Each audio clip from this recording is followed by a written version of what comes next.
Do you know how long a human body can actually last in an 8 below zero blizzard without a coat? For me, the answer was exactly 3 hours. 3 hours. That's all it took for my heart to almost flatline on an ER monitor. Just enough time for my father to get the phone call that ripped through his web of lies and leveled, swirled in a heartbeat. I can still see it. Huddled outside that frosted window, catching glimpses of two silhouettes bathed in the golden warmth of the living room.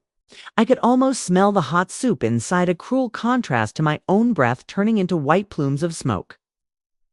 Then I heard it. Click. The sound of the deadbolt sliding home, severing my last thread of hope. The door slammed like a judge's. Gavel, sentencing me to the fury of the storm. My father's final words are still nailed into my brain. Get out. I don't need a delinquent, a thief, or a junkie for a daughter. I was 15, no coat, no phone. Not a single cent. Just a backpack heavy with textbooks and sneakers soaked to the bone.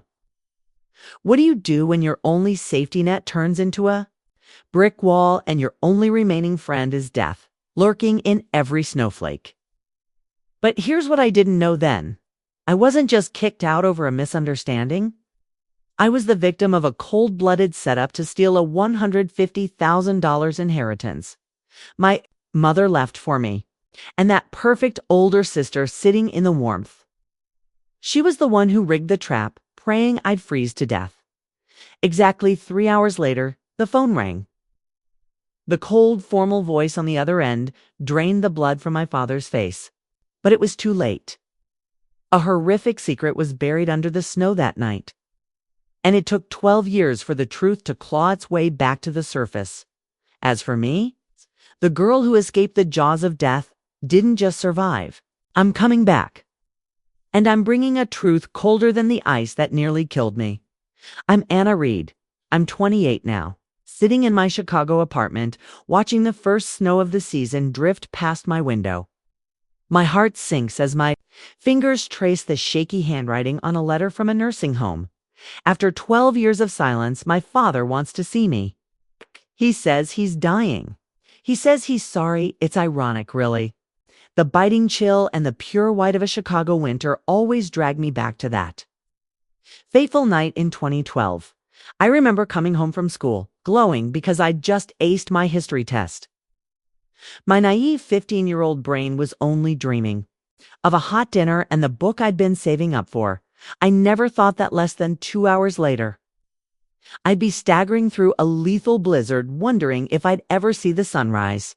The second I stepped over the threshold, the air felt ... heavy. Suffocating. My father, Arthur, was standing in the living room. His face flushed a violent red. His hands were shaking, one gripping a wad of cash, the other holding a few empty prescription bottles. My sister, Lisa, was hovering right behind him. She was 21, 6 years older than me. And she was putting on the performance of a lifetime, looking devastated, eyes red from fake crying. The picture-perfect grieving sister. But I caught it. For a split second, I saw a flash in her, eyes pure, cold triumph. My stepmother, Vanessa, just stood there in the corner of the kitchen, lips pressed thin, eyes indifferent. Silence was her specialty. My father didn't give me a second to breathe, let alone explain. He screamed at me like I'd betrayed the entire family. He accused me of siphoning cash from his wallet for months to buy pills. Lisa had accidentally found the evidence. $920 stashed in my drawer, the bottles in my closet, and a burner number on a scrap of paper. I tried to speak. I swore I'd never touched his money. I'd never seen those bottles. But the words died in my throat because I realized the terrifying truth. He wasn't listening. His mind had been poisoned by Lisa's sweet lies all day long. She'd spent hours crying to him about how she tried to help me but couldn't watch her little sister destroy herself anymore. It was an Oscar-worthy act, and my father swallowed every word like it was gospel. He grabbed my arm so hard it left bruises, yanked open the front door, and threw me out. My backpack hit my chest as I stumbled back. The door swung wide, revealing a world that had turned into a white void. The snow was a thick, impenetrable curtain, erasing everything familiar. The night air was vicious, biting through my clothes and gnawing at my skin. And my father, looking me dead in the eye, spit out his final words. "Get out. I don't have a daughter like you." The door slammed. The lock turned with a heavy, metallic, Thudan ironclad declaration that I was no longer welcome. Just like that. At 15, I was officially homeless. I stood frozen on that porch for maybe 5 minutes, completely paralyzed by the shock. A part of me was still waiting for the door to fly back open, for someone to yell for me to come back inside and say it was all just a horrible mistake. But no one came. My phone was still sitting on my desk inside. I wasn't allowed to take anything, except the backpack I was clutching like a pathetic life jacket. Inside were a few textbooks and a useless A+ exam paper. No coat, no money, no way to call for help. I was a strata student, but my survival skills, they were zero. And so I started walking. It wasn't because I had a clear destination. It was the raw, primal instinct of survival whispering that if I stopped, I'd freeze to death right there on the sidewalk. I headed toward the only flicker of light. Left in my mind, my grandmother Margaret's house. She was my only lighthouse, but she was 8 miles away. 8 miles. That sounds like a short drive, but when you're a teen girl trekking through a blizzard in soaked sneakers, it becomes an endless, life-threatening odyssey. The road ahead was a void, just a slick, pitch-black ribbon of asphalt. Cars roared past, kicking up freezing slush that pelted my body without ever slowing down. I was just a teenage ghost huddling by the shoulder, an inconvenience that nobody wanted to look at. Mile 1. My clothes were drenched, clinging to my skin like a second layer of ice. Mile 2. I lost all feeling in my fingers and toes. They went numb, as if they no longer belonged to my body. Mile 3. My teeth were chattering so violently it sounded like a frantic, rhythmic beat, the only soundtrack to the silence of the storm. Hypothermia started knocking on my door. My mind became hazy. My thoughts grew slow and fragmented. But I kept walking. What choice did I have? Go back and beg the man who threw me away. My only way was forward, with dead feet and a freezing brain. The terrifying thing about hypothermia is you don't realize it's killing you from the inside out. Your body shuts down, your mind blurs, and then a dangerous thought creeps in. Just sit down for a second. Just 1 minute to catch my breath, and it'll all feel better. I managed to drag myself nearly 5 miles before my legs finally gave out. I was spent. I collapsed right in front of the gate of an abandoned farmhouse. Everything faded into a strange, eerie warmth as the darkness swallowed me. 3 hours after my father pushed his daughter toward her grave, the phone in his kitchen rang. A cold, professional voice broke the silence. "This is Sergeant Daniels, Cook County Sheriff's Office. We have an emergency report regarding your daughter, Anna Reed." The voice continued, painting a horrific picture. A delivery driver named Marcos had discovered a teenage girl unconscious, suffering from severe hypothermia near a deserted farm. He'd called 911 and stayed to perform first aid. She was currently being rushed by ambulance to Cook County General. And Mr. Reed. There's one more thing. Illinois DCFS has been notified. A social worker is already at the hospital. The sergeant's voice was flat, but it hit like a ton of bricks. "We have some very serious questions, sir, about why a 15-year-old was forced to walk alone in whether emergency, without a coat, or any means of communication. We found an A+ history exam in her backpack. It seems to sharply contradict the allegations you've made. We require you at the hospital immediately." Arthur Reed's face went white as a sheet. I know this because the nurses told me later. They said he looked like a man staring at his own death sentence, watching the world he built on blind faith crumble, piece by piece. Lisa was standing right there when he got the call. And for the first time, her perfectly choreographed concerned face flickered with genuine panic. The porcelain mask finally showed its first crack. Because there was one thing about that night their plan never saw coming. One detail that flipped the entire script. The person who found me wasn't a veteran cop or a social worker. It was Marcos, a 32-year-old night shift delivery driver on his last run before going home to his pregnant wife. He'd seen the exhaustion of the daily grind, but he'd never seen this. A young girl curled in the snow with nothing to protect her and apparently no one in the world looking for her. Marcos knew exactly what he was looking at. He didn't have a degree in law or criminology, but he was about to become a father. And that fatherly instinct wouldn't let him drive away. When he turned me over, he saw a pale face and purple lips. And when he picked up my soaked backpack, a piece of paper fluttered out. It was my history exam, with a bright red A+ circled at the top and a teacher's note at the bottom. Outstanding work, Anna. Keep that fire for learning alive. In the eyes of an ordinary man about to welcome his own child, that paper wasn't just a grade. It was a silent testament to my character, a piece of evidence that screamed against every dark accusation. His heart, the heart of a father to be clinched. Not just with pity, but with a cold, rising fury. My father thought he was cleaning house that night, tossing a problem out of his life. He thought he was cutting out a bad apple to protect the rest of the family from a delinquent daughter who didn't belong. But in reality, he had just lit the fuse on a time bomb. And he had no idea just how massive the explosion was going to be. Asterisk, before we dive deeper into this web of lies, this story is hitting you hard. I'd love to hear your thoughts. Your support is the reason the truth keeps being told. To understand how Lisa became a monster, we have to go back to when the cracks first started appearing. My mom, Elena, died in a horrific car accident back in 2007. I was 10, Lisa was 16. One day, we had a mother who made us breakfast and braided my hair for school. The next, we were standing by a hospital bed watching the numbers on the heart monitor slow down, slow down, till they turned into a flat, lifeless line. My dad couldn't handle the shock. Actually, couldn't handle it is an understatement. He completely shattered. He went to work like a robot, came home and buried himself in his old armchair, staring into a void. The house could have burned down around him, and I honestly don't. That's when 16-year-old Lisa stepped up.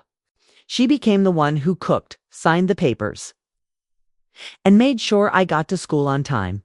She became the adult child, the only pillar my dad had left to lean on. Before long, she was running the show. Bank accounts, bills, even the important papers Mom left behind, everything went through her. I remember overhearing her on the phone once, whispering, ...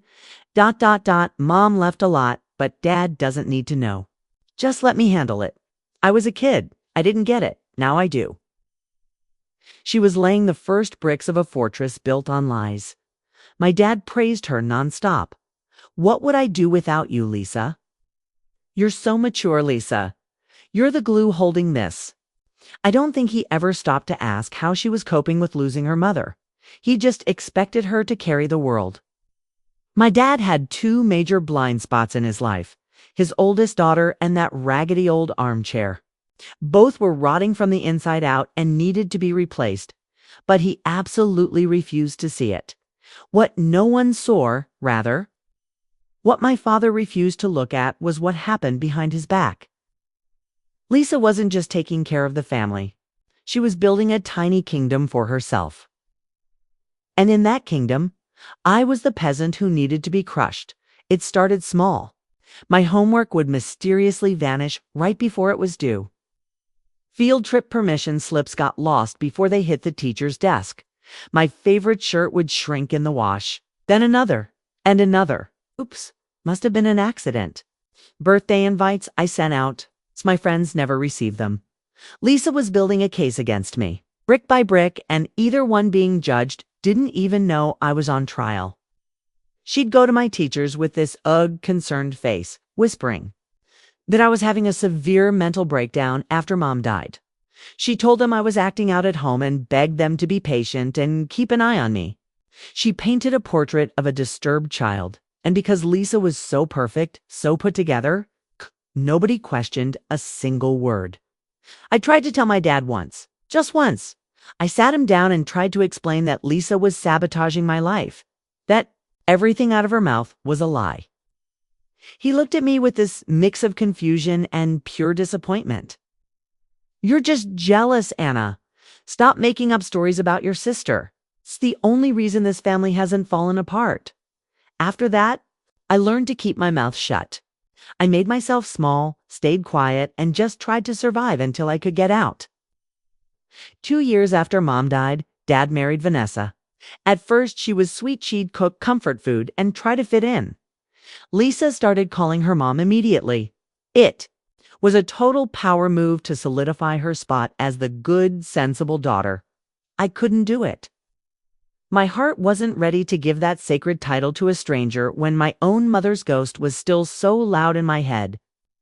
But my silent rebellion became the perfect excuse to punish me. From then on, Vanessa treated me like an uninvited guest in my own home. She and Lisa formed a solid alliance, a club I didn't have a ticket to join. By the time I was 15, the lines were drawn. Lisa was the golden child, the girl who could do no wrong. I was the problem child, the constant source of family stress. Then, Lisa started her long game of gaslighting. It began with cheap tricks. My assignments disappearing, cigarette butts found in my desk. She even sprayed my coat with smoke. Then she'd ask Dad, "Hey, have you started smoking again?" Planting that first seed of doubt. When she saw Vanessa pulling away from me, Lisa leveled up. She created a fake diary mimicking my handwriting, filled with hate for my stepmother and jealousy toward Lisa, then accidentally let Vanessa find it. It was the old, "the enemy of my enemy is my friend" play. Lisa pushed Vanessa and Dad into the same corner, making me the common enemy. Completely isolated, every move was calculated to build the image of a disturbed and unstable sister. But the most twisted, heart-wrenching psychological blow? That's when she weaponized my love for my mom. One night she whispered this secret to me. "You know, spirits hear us best at midnight, when everything is cold and still. If you go to Mom's grave and pray then, her soul will finally find peace." I was 15 and desperate for my mother. I fell for it. For months, I'd sneak out at midnight to that freezing cemetery. And of course, Lisa made sure Dad noticed I was missing at night. He followed me and saw me there, in the eyes of a father who had already been brainwashed. That wasn't a daughter showing love. It was clear evidence of a severe psychological break that could be dangerous. In the final days before the trap snapped shut, Lisa prepped everything with a chilling precision. She would stand in front of her bedroom mirror for hours, practicing that worried, sick expression and that shaky, broken voice. "Dad, I'm so scared for Anna, And then it all finally came out, the motive. It was for the money.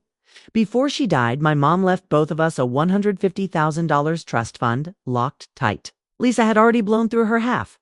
But my share, it would transfer to her as my guardian if I were declared unfit or incapacitated before I turned 21. Lisa and her deadbeat boyfriend, Kyle, saw the loophole. $150,000. That was the price Lisa put on her only sister's head.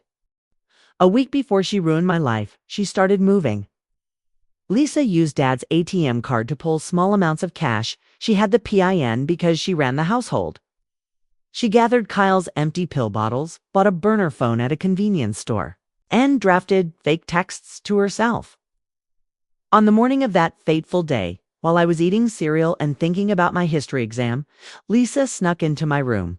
She stuffed nearly $920 into my drawer, hid the pills in my closet, and left a note with the burner number. She even printed a fake psychological evaluation from some sketchy website and left it on Dad's desk. Then she went to him with tears in her eyes and whispered that his youngest daughter was carrying a dark secret. And he believed her. Why wouldn't he? Lisa had spent 5 years building her golden child image while I'd been painted as a problem child long before I even knew the portrait existed by the time I walked through the door after school. The trial was already over. The verdict was guilty, and the sentence was permanent exile. That's why I was staggering down a deserted road in a blizzard, heading for Grandma Margaret's house like it was my last spark of hope. But Lisa made one fatal mistake in her perfect plan. She didn't account for the appearance of a total stranger. I don't remember the exact second I went down. I just felt the gravel scrape my palms and then everything cut to black like a blown fuse. When I woke up, the first things to hit my senses were the blinding fluorescent lights, the sharp sting of antiseptic, and the feeling of a coarse hospital blanket wrapped tightly around me as if I were something fragile, something worth saving. How long had it been since I felt worth protecting? Sitting next to my bed was Marco, still in his night shift uniform with the company logo. He looked exhausted, but he was waiting. When he saw my eyes open, a heavy breath of relief escaped him. It was all just human instinct to him. He'd pulled over, grabbed an emergency blanket from his trunk, wrapped me up, called 911, and followed the ambulance all the way to the hospital. He stayed there for 5 hours until I woke up, even though his shift had ended ages ago. This man didn't just save my life. He showed up at the exact moment I needed someone to actually believe me. He handed me a cup of hot hospital coffee. "This stuff is trash," he said, his voice warm and tired. "But at least it'll warm you up from the inside." I let out a small laugh, my first real smile in a long, dark time. He looked at me, his eyes sincere. "Now, tell me, why is a straight-A student wandering alone in a blizzard without so much as a coat?" He showed me my history exam. He'd carefully dried it out and flattened it. The teacher's no-town standing work, Anna, was still visible, a silent scream against every lie told about me. I saw his heart sink as I spoke, and so I told him everything. The fake accusations, the planted evidence, the years of Lisa's manipulation. I said things I'd never told a soul because no one had ever really listened. Marcos sat there, nodding, never interrupting, never doubting. He promised me, "You have nothing to apologize for, and I'm staying right here to help you prove it." While I was drifting between life and death, the gears of justice began to turn. The hospital had already flagged the case a minor in danger, and the first person they called was my father. I would have given anything to see his face when he got that call. From what I was told, the conversation went something like this: "Mr. Reed, your 15-year-old daughter was just found unconscious on the side of the road. She claims you threw her out in a blizzard. She has severe hypothermia. She's at county. General, right now, we require you to be here immediately. And sir, Child Protective Services has been notified." My father went ghost white. Lisa, standing right next to him, saw her concerned mask finally shatter into a million pieces of pure panic. "A social worker is waiting at the hospital. Bring whatever evidence you think you have." My father and Lisa scrambled into the hospital. Around 10:15 p.m., by then I was fully awake, sitting up in bed with Marcos by my side. Also in the room were Sarah Lopeza, CPS, social worker, and a uniformed officer. This definitely wasn't the reception committee my father expected. He looked shocked, but not out of regret, not even close. He just looked annoyed and confused, like this whole thing was a massive inconvenience that had interrupted his night. Lisa was hovering behind him, and for the first time in my life, I saw her looking genuinely terrified. That smug, I once smirk from when she kicked me out was gone, without a trace. They expected to find a scared, broken little girl ready to beg for forgiveness so she could go home, instead. They walked into a room full of professionals asking questions that cut like knives. Why was a child wandering alone in life-threatening, whether with no way to call for help? The power dynamic had flipped, and Lisa felt it. She tried to revert to the old script, the sweet big sister worried about her troubled sibling. We only wanted what was best for her, she started, but Sarah Lopez wasn't buying it. Decades on the job had given her a freaky, almost psychic radar. For lies, and Lisa was making every alarm bell in her head scream. And then, like something out of a movie, my grandmother Margaret showed up. She was a tiny woman, but she packed the punch of a Category 5 hurricane. My mom was her only daughter, and I was her only grandbaby. She had never truly trusted my father or his new family. She lived 30 minutes away, but she made that drive in 25 flats. I heard her before I saw Hertha's sharp clack-clack of her heels hitting the hospital tiles. Sounding like a woman on a mission for justice, she burst into the room like a whirlwind and immediately put her body between me and my father.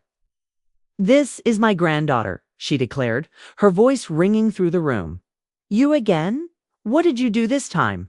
My father tried to explain, stumbling over his excuses about the missing money, the drugs, and the evidence. Margaret listened for maybe 30 seconds before raising one hand for silence. "Arthur," she said, "I've known you for 15 years. You've never been the sharpest tool in the shed. But this is officially the stupidest thing you've ever done. You threw a child into a blizzard based on what? Some pills that magically appeared? Cash that grew legs?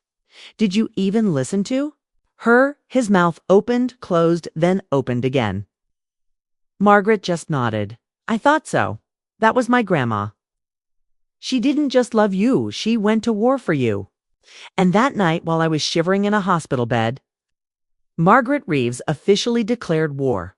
She demanded an emergency custody hearing, right there, right then. It was nearly midnight, but she didn't care. She called a family court judge she'd known for years and woke him up. She produced an old letter from my mother, filled with love and pride for me, a sentimental piece of evidence that completely nuked Lisa's "Anna hates her mom" narrative. The social worker laid out the facts. A minor kicked out in lethal conditions. 0 prior investigation. 0 verification of claims. A child found unconscious from hypothermia. The father's evidence hadn't been vetted by a single professional. By 1:15 a.m., I had a new home. Emergency custody was granted to Margaret, effective immediately. My father was hit with a no-contact order until a full investigation was completed. DCFS was going to grill everyone. Me, Lisa, Dad, and Vanessa. They were going to put Lisa's evidence under a microscope. As we left the hospital, my father tried to step toward me, reaching out.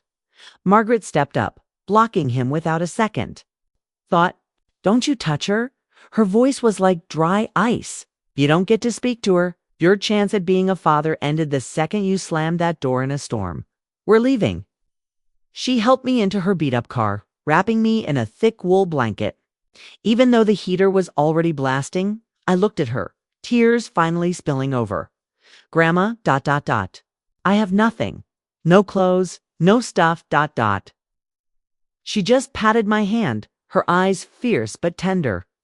"Sweetie, you have me. And I have a credit card. Tomorrow, we shop. Tonight, you're eating hot soup and sleeping in a bed where no one ever can kick you out again."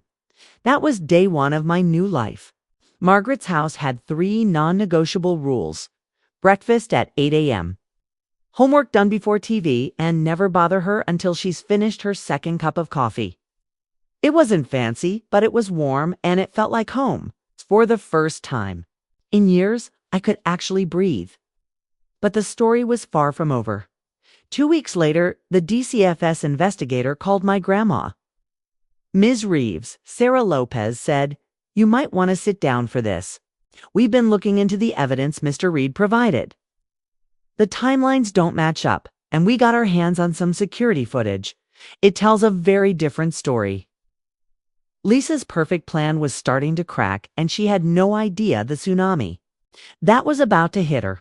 The investigation flipped everything on its head. Sarah Lopez wasn't just a social worker. She was a legit detective in business casual. She didn't just look at evidence. She followed the breadcrumbs. Every receipt, every timestamp, every tiny thread. And the more she pulled, the more Lisa's web tangled. It all started with that stack of cash. That $920 found in my drawer. My father insisted it was undeniable proof I'd been stealing from him for months. Open and shut case, right? But Sarah Lopez wasn't a one-side-of-the-story kind of person. She demanded to see the bank records herself, and the truth came out. That cash came from a single ATM withdrawal on November 14th, the exact day I was thrown out onto the street. The bank provided the security footage from the machine, and the images showed it was Lisa withdrawing the money. At the very moment I was competing in North High, Chicago's annual cross-country meet. The event was being live-streamed on Instagram by my best friend Sarah, with hundreds of viewers watching, including teachers and classmates. The timestamp was crystal clear, 3:15 p.m. The person on that screen wasn't me. It was Lisa, caught red-handed. Same coat she wore that morning, same ponytail. Even the car parked behind her was undeniable. A white sedan with a massive dent in the rear bumper, a trophy from when she backed into the neighbor's mailbox the summer before. Talk about an alibi. Mine was basically bulletproof. At 3:15 p.m. That day I was mid-RAS, an event where the entire school was either participating or cheering. My friend Sarah had live-streamed the whole thing. In the archived video, I appear clearly at 3:14 p.m., right as I crossed the finish line, cheering in the crowd. That video had a non-editable timestamp, backed by hundreds of witnesses, including the principal and several faculty members. There was no physical way I could be at an ATM 12 miles away.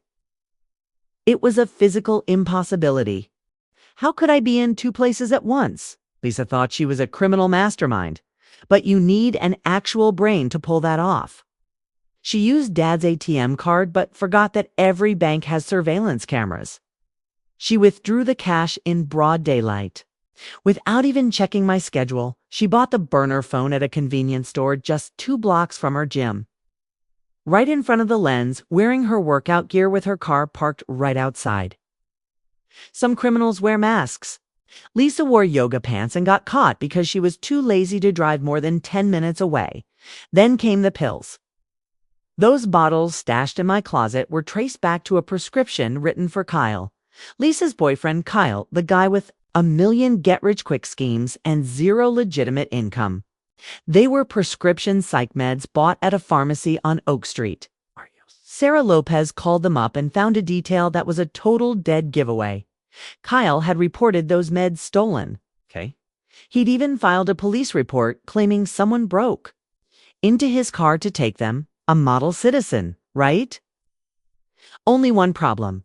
He filed the report on November 17th, 3 days after I was kicked out. If those drugs were really stolen and planted in my room on the 14th, why did Kyle wait 3 days to tell the cops? The answer was obvious, because they were never stolen. Lisa took them from him to stage the scene, and he reported them missing later just to cover his tracks and get a refill. That late report was like a neon sign flashing. This is a setup. But the final nail was the burner phone. The fake texts from the dealer were sent from a prepaid phone bought on November 10th, 4 days before the tragedy. Sarah Lopez went to the exact store and requested the security footage. The buyer was Lisa. White sedan, dented bumper.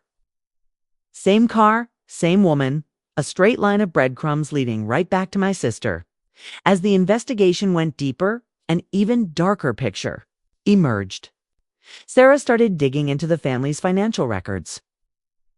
Specifically, the checks signed from my father's account over the previous 18 months. What she found made that $920 look like pocket change.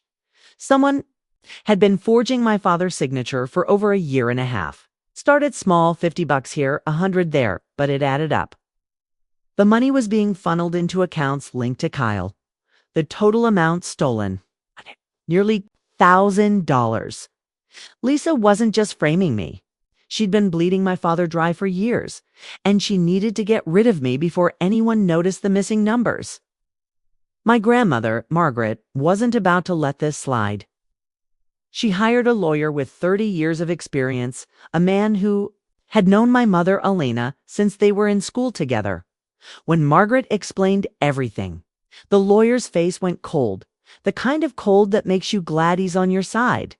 He immediately filed for permanent custody and made sure my trust fund was under lock and key. That year taught me a lesson I carry to this day. Keep a record of everything, every receipt, every text, every promise. Get it in writing. My grandma called it paperwork insurance. After everything, I started doing the same. Living with Margaret was like learning how to breathe again after years of being suffocated. Her house wasn't big, it wasn't fancy, but it was warm, it was safe. And most importantly, there was nobody inside trying to destroy me. She enrolled me in a new school in Chicago where nobody knew my history. I started seeing a therapist too. Slowly untangle every knot of trauma Lisa had tied around my soul. Grandma Margaret didn't have many rules, but she was dead serious about one thing. Dinner at 6 p.m. No exceptions. Vanessa, who was still in Chicago at the time, started showing signs of late-stage regret for believing the lies. The truth was, she had chosen to stand by and watch while I was shoved into a storm. Grandma used to say that any chaos in the world could wait until after dinner. Honestly, that was the most practical advice I'd ever received. Meanwhile, my father's world was falling apart, piece by piece. The DCFS investigation had put the entire Reed family under a microscope.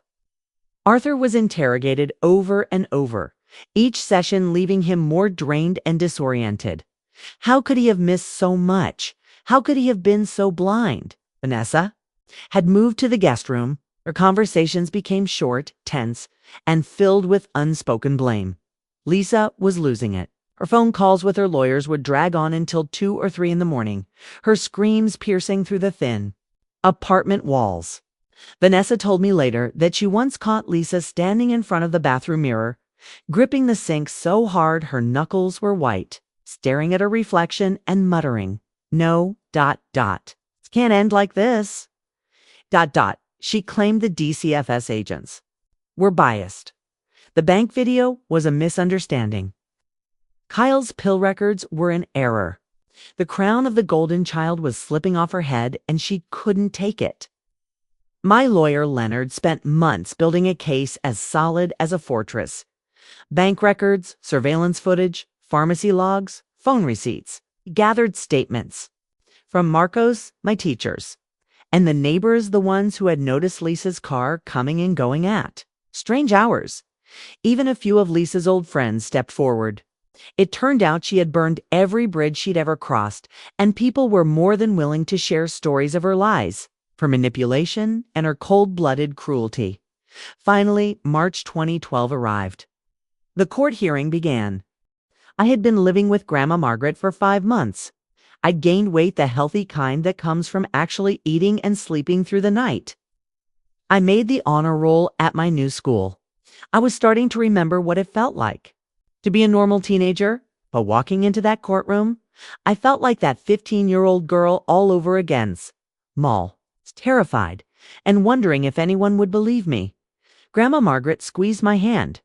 Leonard gave me a reassuring nod, and Marcos, the driver who saved my life, was there too, sitting in the gallery in his sharpest suit. The hearing was supposed to be about custodial legal steps to make Margaret's temporary guardianship permanent, but it turned into something much bigger than a family law case. The district attorney's office had gotten involved with the mountain of evidence Sarah Lopez had gathered, and especially Vanessa's statement. The case had crossed the line into criminal territory. Charges were being filed. Lisa sat on the other side of the room with a court-appointed lawyer she'd met only an hour before. She looked small, pale, and lacked any trace of the confident golden child who had ruled our house for a decade. Now, she looked exactly like what she was. A young woman terrified because her lies had finally caught up to her. My father sat alone in the back row. Vanessa had refused to show up. She'd chosen to move to Florida and cut all ties to escape the mess she'd helped foster. In just 5 months, my father looked 10 years older, the weight of guilt and shattered trust etched into every wrinkle. Then the evidence was presented systematically, professionally, and without mercy. First, the ATM video, a crystal clear frame showing Lisa withdrawing cash at exactly 3:15 p.m. Next, the live stream of the cross-country meet, and testimony from a dozen witnesses confirming I was miles away at that exact moment. The pharmacy records exposed the shady timeline of Kyle's stolen meds.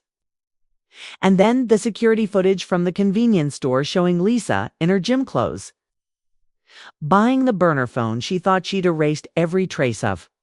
But the final nail in the coffin was the bombshell that came from Vanessa's own phone. Vanessa, her face pale and her hands shaking, took the stand. She testified that on the night I was hospitalized, with our dad and Lisa rushed out, she realized she'd forgotten her medication and went back to the house. As she reached the door, she heard Lisa on the phone in her room, her voice sounding strangely excited. Curious, she lingered in the hallway and heard the whole conversation. Lisa was telling Kyle, "It's done. Anna will never dare come back. And most importantly, the cops will never track that phone." I wiped the messages and trashed the SIM. Vanessa, consumed by panic and guilt, had secretly used her phone to record everything.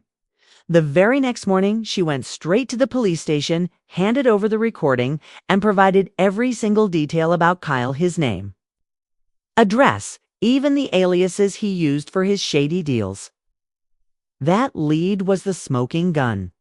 That brought the cops to Kyle's door within 48 hours. Kyle was busted in Nevada. The feds took him down not just for the plot against me, but for running a massive investment fraud ring. $500,000 had been swindled from victims who trusted him with their life savings. He was facing serious federal charges, with a potential 18-year prison sentence. The walls were closing in, and Lisa had nowhere left to run. Kyle might be a scammer and a liar, but he was not a loyal man, and he definitely wasn't stupid. The second federal prosecutors offered a plea deal for his cooperation. He sang like a bird. His lawyer made the call the very next day. Kyle was ready to talk, ready to cut a deal, ready to spill the whole truth, including everything about Lisa and the entire conspiracy. His sworn statement was 14 pages long. It confirmed every detail, matching Vanessa's recording so perfectly that any defense Lisa had left became a joke. The plan to destroy me was Lisa's idea from the jump.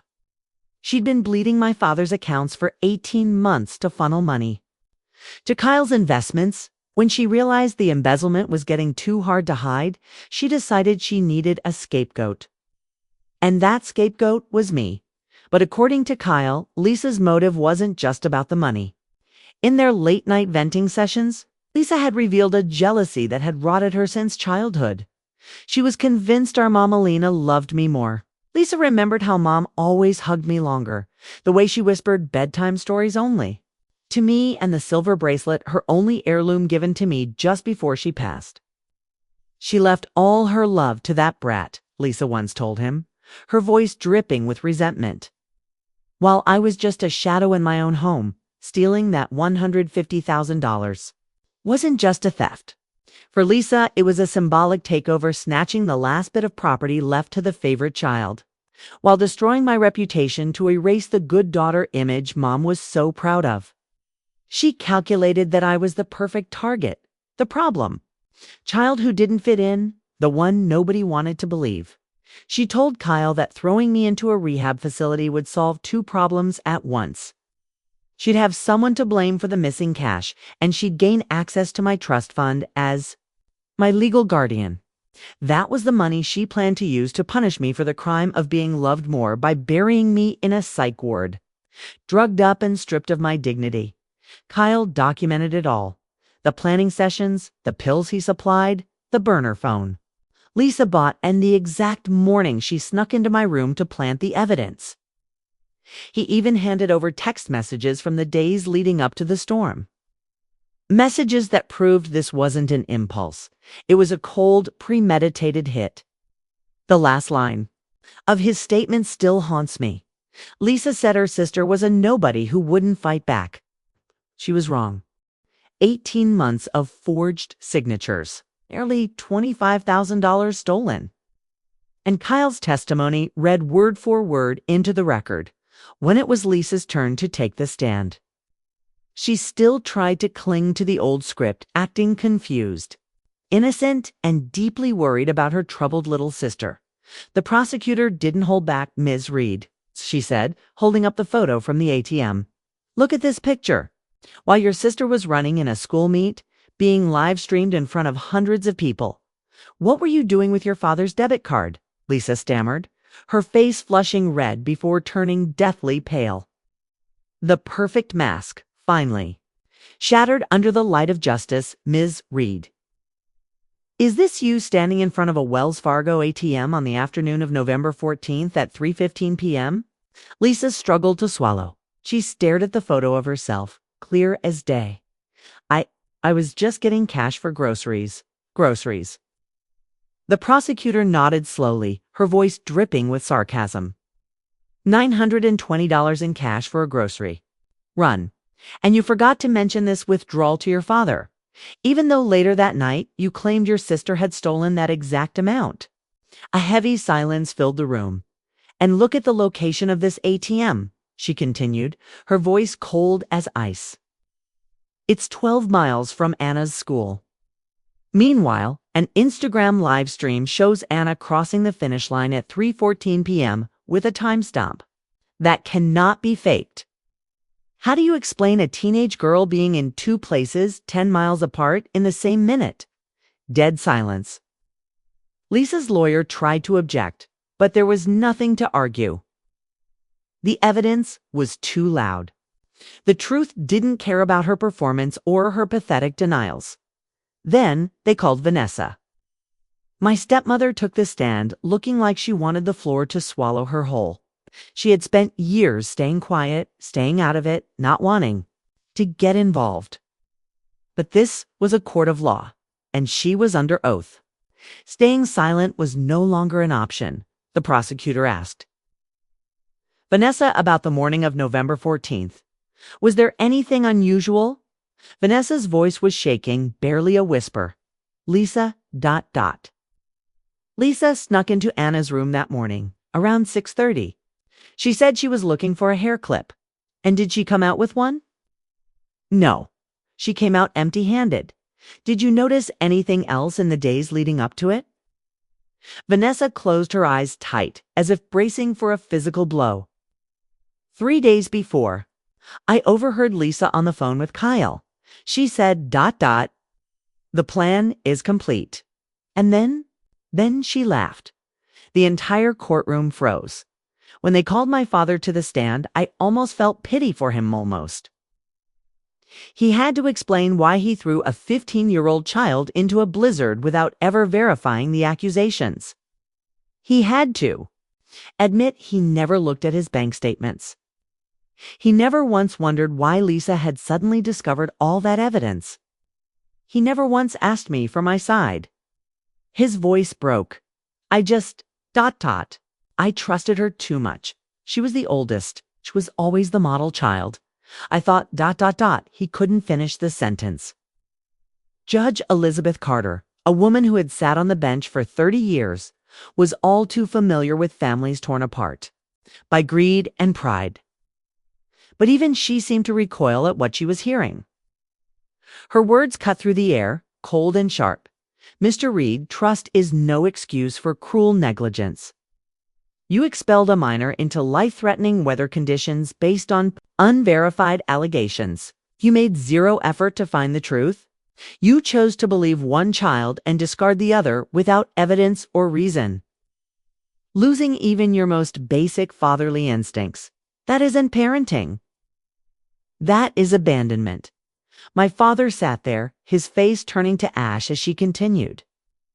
"Your eldest daughter executed a calculated, malicious conspiracy to destroy her sister's life. She stole from you, lied to you, and manipulated you into becoming an instrument for her own cruelty.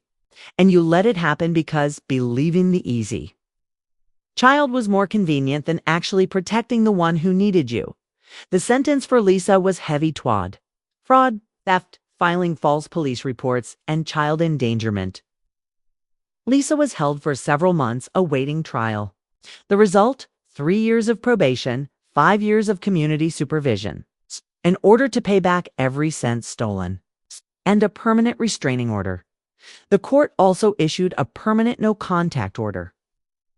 Lisa was strictly forbidden from contacting me, directly or indirectly, for any reason. If she comes within 200 yards of me, she's subject to immediate arrest. And here is what will follow her forever: a permanent criminal record. The golden child now carried a stain that would never wash away. My father lost permanent custody. After the trial, Vanessa divorced him and moved out. She had stayed silent while I suffered, and she couldn't bear being reminded of that guilt. Every time she looked at her husband, she moved to Florida to start over. As for my father, in his later years at an assisted living facility, he strictly refused all visits from Lisa. It was perhaps the most painful punishment he, in his late blooming, regret could give to the daughter who had played him for a fool. He was ordered to pay for all my therapy and education expenses until I turned 21. The whole Chicago area eventually found out. In suburban towns, gossip spreads like wildfire. Within weeks, everyone knew exactly what Arthur Reed had done to his daughter. The judge turned to me in the final moments. "Ms. Reed," she said, her voice deep and authoritative, yet warm. "You have shown extraordinary resilience in the face of unimaginable cruelty. This court officially grants permanent guardianship to your grandmother, Margaret. Your trust fund will be protected until you turn 18. And I sincerely hope your future is much brighter than your past." I wanted to say something sharp and memorable. Like, "Your Honor, you should see how I handle history assignments in a blizzard." That was the real test. But some jokes are better kept in your head. The moment was too big, too solemn for humor. Instead, I just bowed my head slightly and said, "Thank you, Your Honor." As we walked out of the courthouse, my father tried to approach me one last time. "Anna, honey," he started, his voice cracking. But Grandma Margaret stepped in, blocking him decisively. Her voice was ice cold, showing no mercy. "You no longer have the right to call her that. You lost that privilege the night you threw her into the storm." We kept walking. I didn't look back once. It was a beautifully sunny day. March in this region is always temperamental. 1 minute, it's a blizzard. The next, it's the start of a warm spring. That afternoon, the sky was clear and full of hope. I had a grandmother who loved me unconditionally, a lawyer who fought for me, a social worker, and a kind stranger who gave me faith when the world turned its back.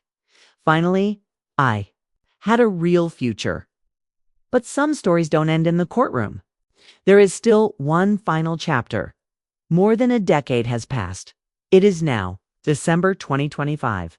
My 22-year-old self has a life worlds away from what I imagined at 15th. The night I staggered through the snow with soaked shoes and a backpack, heavy with books. Today, I live in Chicago.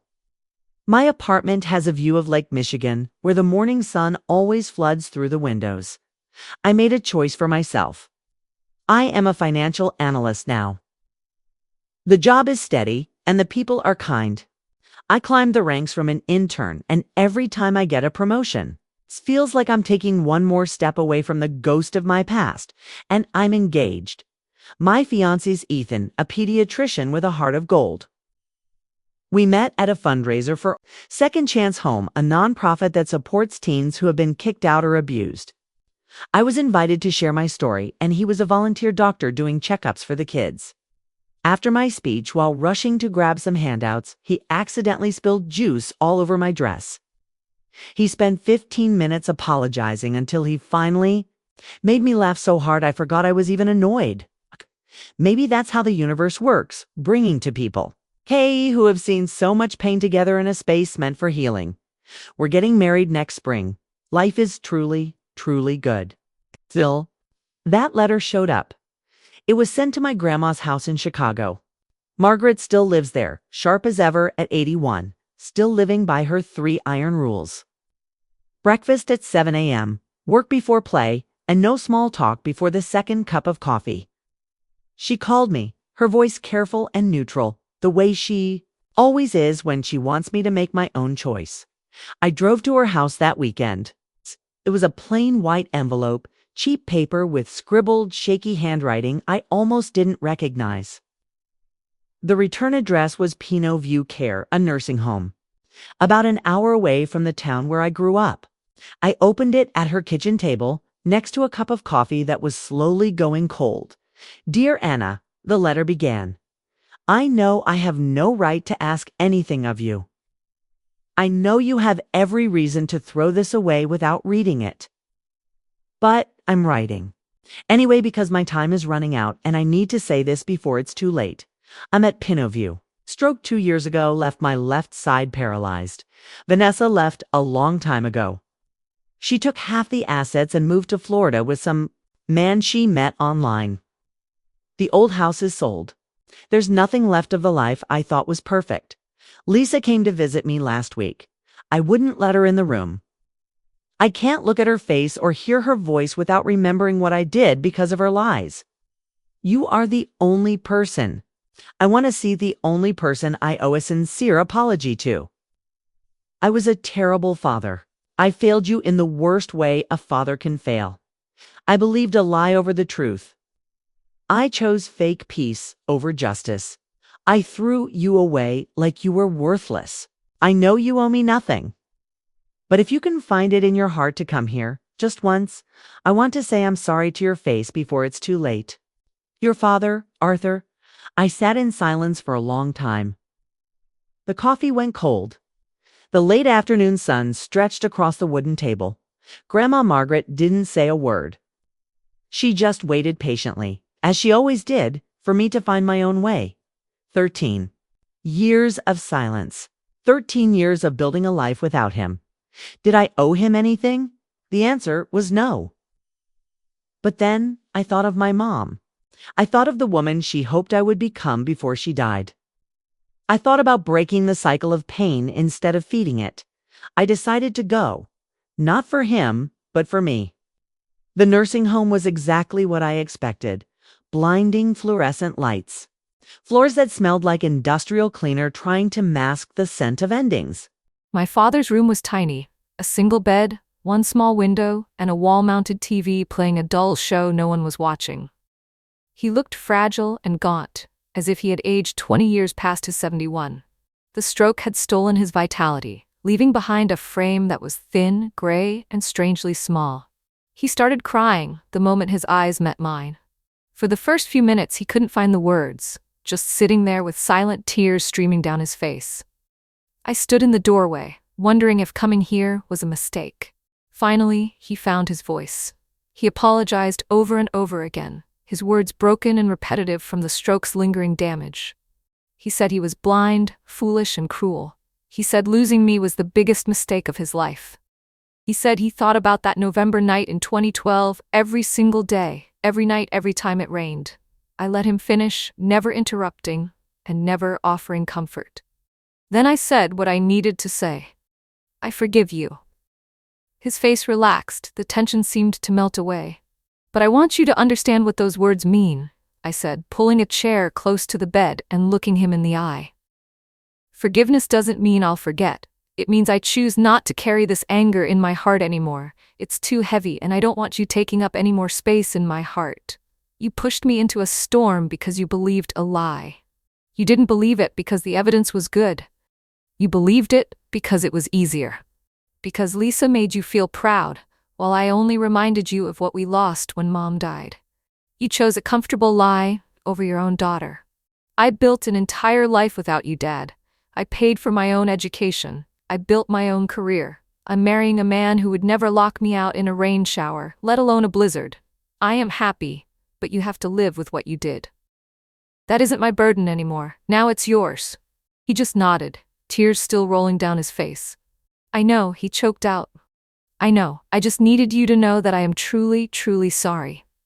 I needed to see you one last time. I stayed for 15 more minutes. We didn't say much. What was left to say? I told him a little about my job, my apartment, and Ethan. Normal, safe topics. He listened intently, as if it were the most important conversation of his life. When I stood up to leave, he reached out with his good hand, not to pull me back, but just for a light touch. I let him touch my fingertips for a moment, and then I walked out. In the hallway, a nurse stopped me. "You're his daughter, right?" "The youngest?" I nodded. She glanced back toward the room and whispered, "Your sister stopped by last week, but he refused to see her. He told us to turn her away."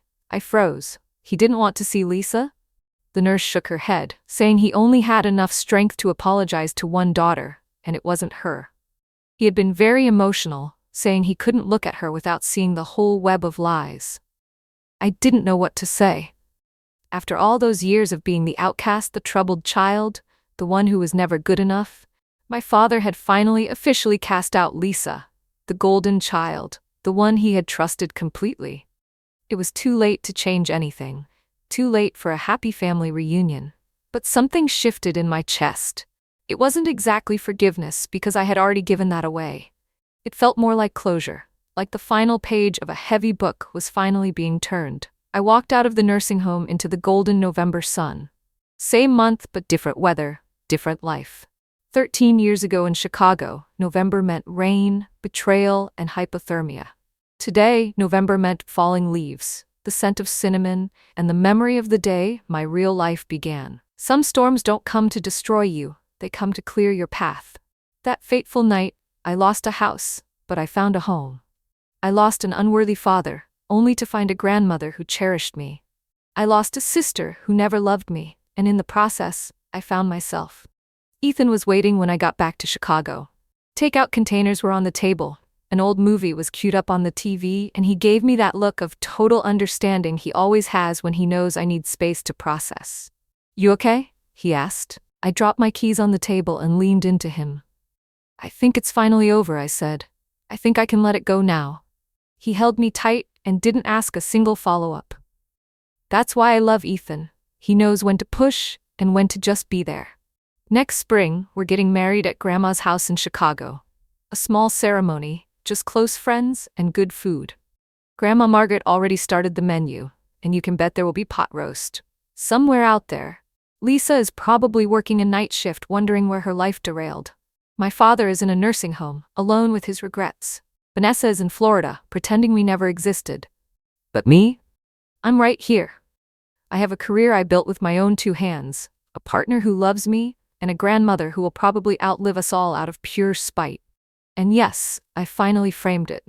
My history exam from that year hangs proudly in my Chicago office. That perfect score with the note "Outstanding, Anna" is more than just a memory now, it's a testament to my worth. I stood up and walked to the window. Outside, the snow was falling softly, peacefully. A faint chill from the past flickered for a second, making my heart tighten. I took a deep breath and turned back to my desk. My fingers brushed the photo of Ethan and me, then glanced up at the wall, where the band poster I dreamed of at 15 was now professionally framed and hanging in a place of honor. I didn't smile, but my face was at peace. A blizzard doesn't have to drown you. Sometimes it just leads you to where you truly belong. The nice at 8°C chill of a blizzard isn't as terrifying as the coldness of a relative who strips away your last coat for $150,000. If you believe no one deserves to be betrayed by their own blood, subscribe today to help us spread the light of justice. Anna's journey of rising from the ashes proves one thing: truth and conscience never truly lose. But I have to ask you, would you be like Anna and choose to visit and forgive the father who abandoned you? Or would you let him live out his final days alone with his regret? Comment forgive or don't forgive. What does your choice say about the value of mercy versus the boundaries of personal justice?